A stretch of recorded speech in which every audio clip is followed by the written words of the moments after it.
Salut Marie-Josée, je suis contente de t'avoir avec moi. Aujourd'hui, on va parler du coup de comment on peut gérer son stress dans la vie de freelance.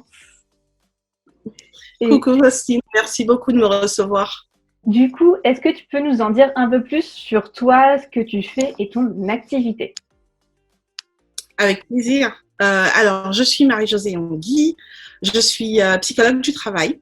Je suis spécialisée en ressources humaines, marketing et gestion de projets entrepreneuriaux.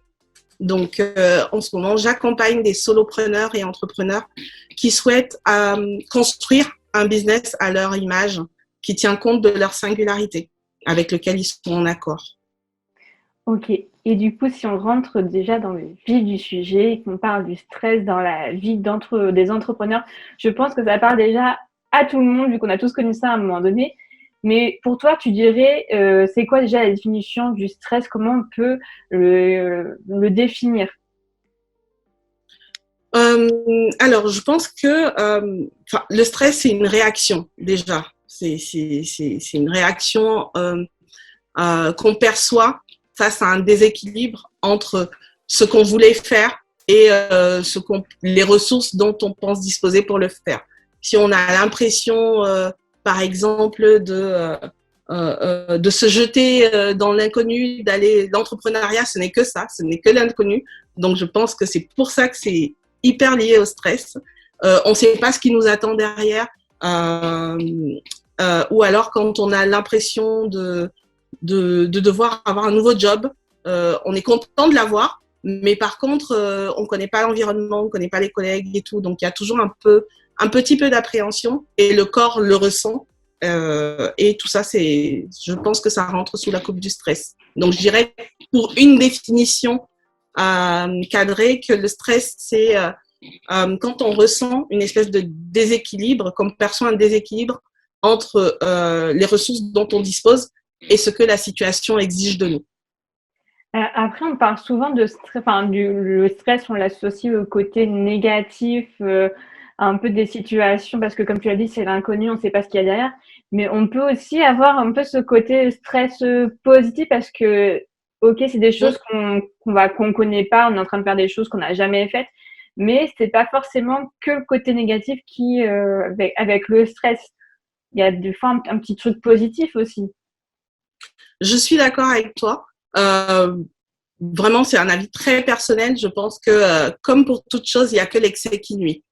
Donc, le stress, ça nous sert un peu, comme je disais, c'est une réaction pour la plupart du temps physiologique. Ça nous sert un peu d'alerte. Tu sais, le petit warning qui nous Danger. permet, voilà, exactement, qui nous permet de dire à un moment, attention, là, on n'est pas tout à fait à l'équilibre. Essaye de regarder ce qu'il y a. Donc, à ce moment-là, je pense que qu'on peut le considérer comme une force positive et ça devient négatif quand on est sur du stress chronique, ça veut dire répétitif.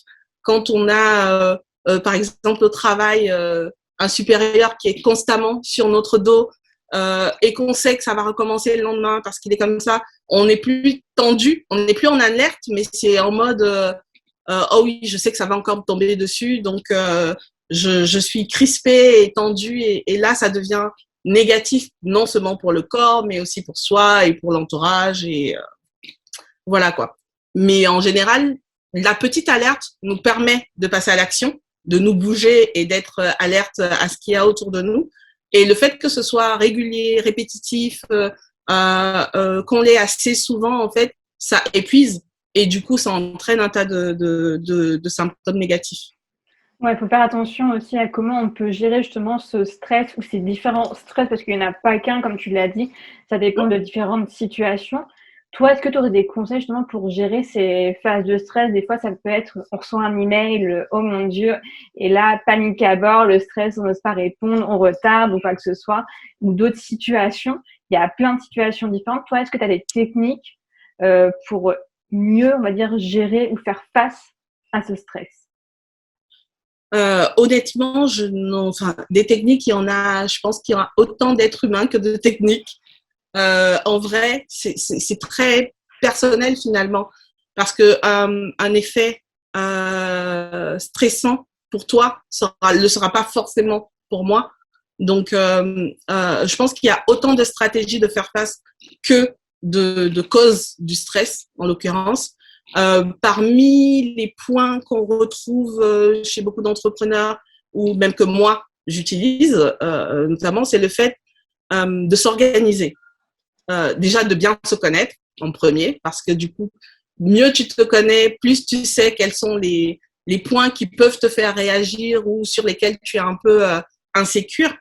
Et à côté de ça, l'organisation. Par exemple, l'organisation de sa journée. Quand on est dans un projet client, par exemple, on sait à peu près faire son petit planning, savoir que tel jour, je vais faire ça, tel jour, je vais faire ça, et de telle heure à telle heure. Ça permet de circonscrire les choses dans sa tête. Bon, bien sûr, il y a une large part à l'imprévu. Ça, on n'a pas de contrôle dessus, donc pas de souci. Mais au moins, on ne rajoute pas du stress à des choses sur lesquelles on a d'emprise. Donc, je parlerais plutôt de d'abord bien se connaître et ensuite bien organiser son travail, sa journée. Au travail aussi, il y a quelque chose que je découvre au fil des ans, c'est l'assertivité. Le fait de pouvoir dire non, par exemple, parce qu'on a une charge de travail en général qui correspond au contrat qu'on nous a fixé, mais en fonction de comment on se débrouille, ben, des fois, les gens oublient qu'on a cette charge initiale et on nous en rajoute et on nous en rajoute et on n'ose pas dire oui, mais en fait, j'ai déjà du travail et on se rajoute un stress parce qu'on a accepté de le faire. Donc, apprendre à dire non, je pense que c'est super, super important. Du coup, tu disais apprendre à bien se connaître, justement pour trouver et mettre en place les solutions qui peuvent nous aider à gérer ce stress. Donc, il y a un travail sur soi à faire. Et puis, il y a aussi peut-être dans ces moments-là, dans ces phases de stress où on est un peu sur l'instant présent, le moment présent, on voit juste ce qui ne va pas, ce qui nous stresse, et essayer de prendre du recul, d'analyser aussi le pourquoi ça nous stresse, comment je peux gérer ça et ne pas vouloir tout gérer sur le moment présent, parce que c'est vrai que des fois on peut faire des bourdes, ne pas répondre de la bonne manière ou quoi que ce soit. Analyser en amont et comme tu dis, comme on se connaît après nous-mêmes, ça nous aide à adopter les meilleures solutions. Absolument, absolument. C'est très. Je pense même que c'est en termes de hiérarchie et pour tout le monde, c'est quelque chose qui est commun à tout le monde quand on veut gérer ça, c'est apprendre à se connaître. Parce que c'est un peu la base, en fait. C'est ça qui va nous servir d'indicateur sur ce qu'on peut mettre en place ou pas. Le fait de ne pas rester seul aussi, de prendre du recul ou alors d'avoir ce qu'on appelle un partenaire de Ouais. responsabilité à L'échange du qui coup on avec peut d'autres personnes. échanger. Exactement. Ça aussi, je pense que c'est quand même très important. Beaucoup d'entrepreneurs le font, mais pas que des entrepreneurs, des salariés, des actifs, dans la vie de tous les jours, d'avoir ce partenaire de responsabilité ou quelqu'un à qui on peut se confier, qui va nous permettre justement de prendre ce recul, de peut-être voir la situation dans son ensemble avant de s'affoler. C'est normal, hein. Ouais, et puis nous dire que c'est Le peut-être pas si grave. Oui, Enfin, voilà. avec le regard extérieur, la sagesse des personnes et nous aider à se dire, bah, tu peux faire ci, tu peux faire ça, prends le temps. Des fois, c'est vrai que quand on est accompagné, c'est beaucoup plus simple pour avancer et gérer toutes les phases comme ça. Carrément, je suis bien d'accord. Là, sur ce point-là, je pense que c'est très important. Et tu parlais aussi du coup d'organisation. Ça peut être l'organisation de ta journée, parce que des fois on peut être stressé de pas savoir ce qu'on va faire après, quelle tâche je dois faire pour atteindre mes objectifs. Ça peut générer du stress et autres. Et le fait d'avoir une bonne organisation, ça peut permettre d'être déjà plus calme, de savoir où on va et pas d'annuler ce stress, mais en tout cas le canaliser. Après, comme tu l'as dit, ouais, on peut pas l'imprévu, il va arriver quoi qu'il arrive, mais au moins on a planifié, organisé tout ce qu'on pouvait faire et on a donné tout ce qu'on pouvait faire pour justement être le moins stressé possible dans notre vie pro ou perso. Absolument, c'est bien ça. C'est bien ça. Des fois, on n'y arrive pas du premier coup, mais c'est pas grave. Je veux dire, c'est un peu, faut faire des itérations. Il faut essayer en se disant, je te donne un exemple concret. J'essaye de me remettre au sport et c'est quelque chose qui avant m'apaisait. Donc, je sais que j'ai besoin de ça un peu comme exutoire et j'ai un mal fou à m'y remettre parce que je me connais, je ne respecte même pas mes propres injonctions. Donc, si je le prends un peu comme il faut que je le fasse et tout, je ne le ferai pas. Par contre, depuis que j'en ai parlé à ma partenaire de responsabilité, en vrai, elle arrive à dire ah ouais, et si on allait faire telle chose à tel moment, moi je vais courir, est-ce que ça te dit de venir? J'y vais beaucoup plus facilement. Donc du coup, ce que je n'arrivais pas à faire seule et qui me stressait parce que je culpabilisais de ne pas l'avoir fait et tout, et ben ça arrive, j'arrive à le faire quand je suis accompagnée parce que quelqu'un m'aide aussi à le faire. Et puis c'est dans un planning, c'est organisé en fait. Je sais que je le ferai une fois par semaine, je sais pas quand, mais au moins je tiens cette tâche-là en fait. Et ça me permet à moi de ne pas me mettre de stress si je ne l'ai pas fait le lundi et que je devais absolument le faire le lundi. Je le ferai, tu organises ta semaine, enfin, tu prends un engagement vers toi-même, mais aussi tu prends un engagement vers une autre personne. Du coup, ça te motive à en faire. Et après, tu te dis, tu peux avoir toute la semaine pour le faire. C'est vrai que des fois, ça peut te stresser de te dire, à la fin de la journée, mon Dieu, je n'ai pas fait ça. Non, c'est pas grave. Tu peux décaler cette tâche à un autre moment. Si tu as bien organisé ton emploi du temps, que tu as des créneaux de libre pour bouger, moduler. Et puis, des fois, il faut aussi savoir s'écouter, justement, pour se dire, je suis stressée, il n'y a rien qui va, ma journée, je fais mais n'importe quoi. Stop, je coupe. Je sais pas, je vais marcher, je vais faire du sport, je vais faire tout. Il faut trouver les techniques qui nous marchent pour nous pour combattre un peu ce stress. Toi, tu disais, le sport, ça te détend. Moi, c'est vrai que les séances de sport aussi, des fois, c'est un peu un défouloir, ça reste, même si c'est 30 minutes, je pense à rien, je suis dedans, et c'est vrai qu'après, je me sens plus apaisée. Et il y a plein de moyens, en fait, de gérer, canaliser ce stress. Exactement. Déjà, c'est un exutoire, comme tu as dit, c'est vraiment, on se défoule, on a de la bonne fatigue, on dira, par la suite. Des fois même, c'est énergisant. Donc, on retrouve cette énergie et ce tonus nécessaire pour faire face aux situations de problème. Ça nous permet aussi de sortir un petit peu de l'environnement de travail pour prendre du recul, revenir les batteries chargées et surtout avoir un œil neuf sur la situation. Donc, des fois, en fait, quand on bloque au travail sur une tâche ou sur un problème, il suffit d'aller marcher, prendre l'air, faire complètement autre chose et de revenir et de se dire ah oui, mais finalement, oui, je vais peut-être essayer ça et ça marche assez bien. Franchement, ça marche assez bien. Oui, comme tu dis, aller voir ailleurs, se couper de ce qu'on est en train de faire, du stress qui est en train de monter, de la fatigue, parce que des fois, c'est toute un cercle vicieux qui arrive et tu sais plus comment faire. Tu te dis, il faut que je termine, sauf que tu n'avances pas, tu bloques, ça t'énerve, tu stresses, c'est horrible. Et c'est vrai que des fois, couper, sortir, tu peux aller lire un livre, te balader, faire du sport, faire de la cuisine. Même faire une sieste. La sieste, c'est la pause.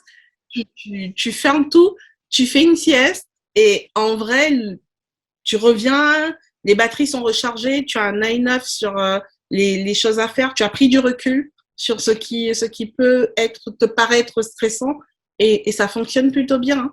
En fait, il faut comprendre que ces pauses qu'on s'accorde en s'écoutant, elles peuvent être bénéfiques. C'est pas parce que tu coupes ta journée à 14h, 14h30 et que tu prends une heure de pause, mais c'est une pause bénéfique pour gérer ce stress et tu vas revenir plus en forme en plus et peut-être en ayant trouvé des solutions à tes problèmes ou à ce qui cause ton stress à ce moment-là. Absolument. Je suis bien d'accord avec toi. Donc, avec le stress, il faut aussi essayer d'analyser, de comprendre d'où il vient pour justement trouver des méthodes adaptées parce que c'est vrai qu'il y a plein de situations qui peuvent nous causer du stress et quand on arrive à les identifier, quand tu retombes dessus après, finalement, c'est plus facile de les gérer vu que tu les as connus une première fois. Absolument. En fait, le plus dur, c'est quand on est face à cette situation la première fois. Par exemple, moi, j'avais un mail auquel j'ai reçu, j'étais en mode stressée, je voulais pas y répondre. J'ai mis, je sais pas combien de temps à y répondre. Je l'ai programmé pour pas me dire, genre, j'appuie sur envoi. Mais j'étais pas bien, j'avais mal au ventre, ma journée était foutue après. Et c'est vrai qu'en soi, quand j'y reprends, je me dis, mais c'était pas grand chose. Le mail était pas forcément méchant, mais c'est comment on interprète les mots aussi. Des fois, on se rend pas compte, mais on est dans des métiers où on a souvent des contacts par mail et autres. et que le poids des mots est aussi important sur la personne qui est en face parce qu'on est humain après tout. Et il faut faire attention aussi à bien doser et à prendre en compte la personne qui est derrière et qui lit les messages. Exactement. C'est pas pareil de toute façon d'avoir un message à l'écrit qu'à l'oral. Je veux dire, des fois, vaut mieux prendre son téléphone que de répondre directement à un mail. Et aussi, ça peut être le mail, mais ça peut être un patron. On parlait tout à l'heure du fait d'avoir une espèce de charge de travail supplémentaire ou de pouvoir dire non. Bon, l'idée, c'est pas de dire à son patron non, je le ferai pas et de taper du poing sur la table, voilà. Mais par contre, il y a effectivement des manières de pouvoir parler à la personne en face, ou même par mail, et de lui faire comprendre que à un moment, il faudra choisir. Il y a déjà ça comme charge de travail qui est programmée dans la journée, et si la personne rajoute des charges supplémentaires, qu'est-ce qu'elle veut qu'on enlève pour que tout le monde soit satisfait. Et du coup, ça l'engage, elle aussi, dans le fait qu'il y aura des choses qu'on va mettre de côté et qu'on va prioriser, en fait. Donc, à ce moment-là, la charge mentale, elle est partagée. Et du coup, on a moins ce stress de ne pas avoir tout rendu en même temps. Et en fait, avec ce que tu dis, ça me fait penser qu'en fait, si on communique bien, qu'on arrive à bien s'exprimer, des fois, on a une partie de ce stress qui peut diminuer. C'est assez bête, en fait, de dire que si je m'exprime bien, si je communique bien, bah, moi, déjà, je serais moins stressée. Ça se trouve, la personne aussi, on lui enlève du stress. Et c'est, on va dire, un truc tout bête et tout simple à faire, finalement. Oui, absolument. Ça fait partie des choses, des éléments, en tout cas, qui favorisent le bien-être au travail, mais de manière globale. De pouvoir aplanir les doutes et surtout communiquer de manière positive. Il ne s'agit pas forcément de se braquer. On peut ne pas être d'accord, mais on peut aussi l'expliquer ou le communiquer, le transmettre de manière tout à fait bienveillante et surtout en restant factuel. Je veux dire, quelque part, voilà, de ne pas se laisser prendre par les émotions parce qu'on est fatigué et tout, juste de manière factuelle. Des fois, ouais. Voilà, c'est pas facile. Ça semble simple comme ça, on le dit beaucoup, mais c'est pas facile tous les jours parce que des fois, bah, tu as sur le moment, ça D'où monte. le fait de prendre du recul, en fait, à chaque fois qu'on en a besoin. On n'a pas besoin Voilà. d'un instant présent pour toutes les situations. On n'est pas médecin, j'ai envie de dire. Et la vie de pas, enfin, on n'a pas de vie entre deux mains. Enfin, personne ne va mourir. Donc, voilà, notre réponse, elle peut attendre un petit peu. Les mails du soir, ils peuvent attendre un petit peu. Voilà. Faut se préserver aussi. Oui, il faut se préserver. Il faut préserver aussi l'autre parce que ben, si ça se trouve, elle est aussi dans une situation de stress qu'elle ne sait pas gérer en fait. Donc chacun dans sa bulle. Des fois, tu sais, on se prend la tête au travail, mais on ne parle absolument pas de la même chose.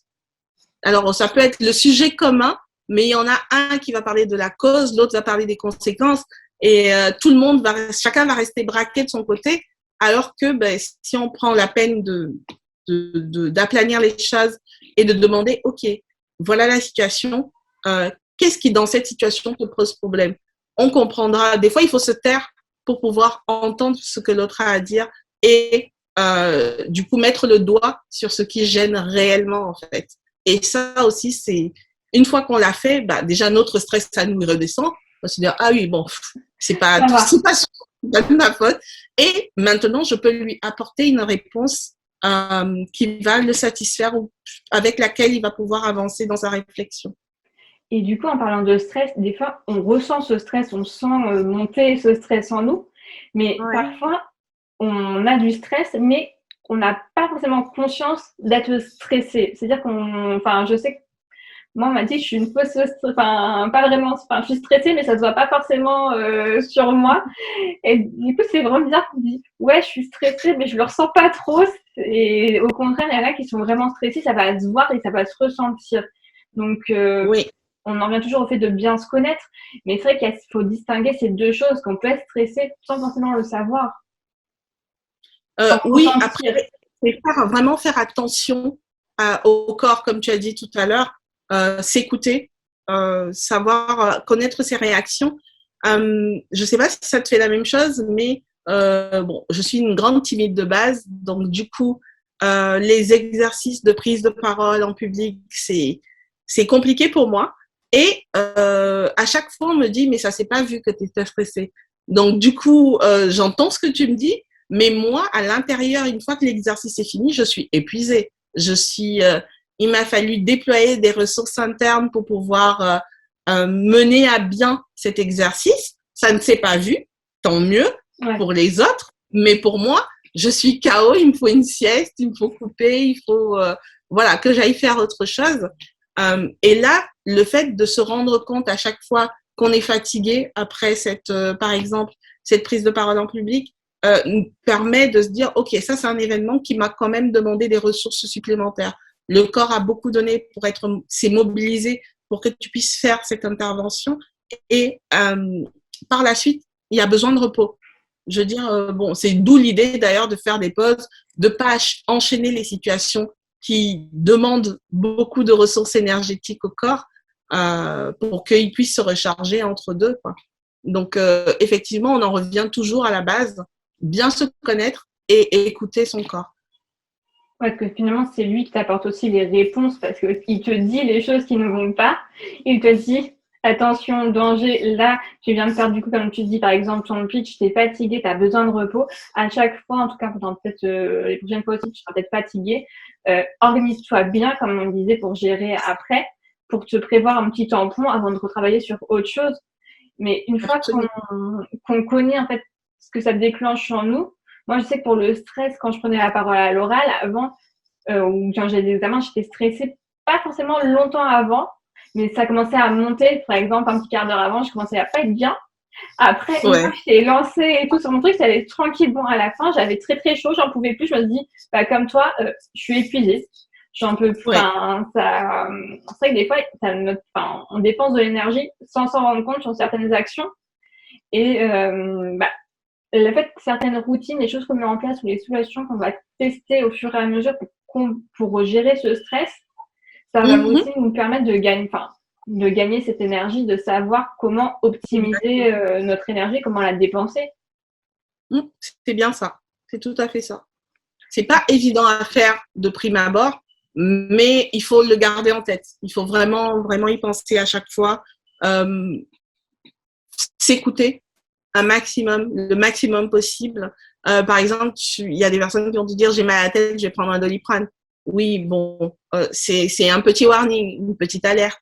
Donc, si on se met à avoir mal à la tête tous les jours à 17 heures, c'est qu'il y a peut-être quelque chose dans la manière dont on gère sa journée, qui ne convient pas au corps. Donc, essayer de trouver les pourquoi des fois de certaines actions, comme on dit, le pourquoi on est stressé, pourquoi on peut être fatigué ou autre. Identifier ces problèmes pour pouvoir mettre en place des solutions, tester différentes choses, tester différentes routines.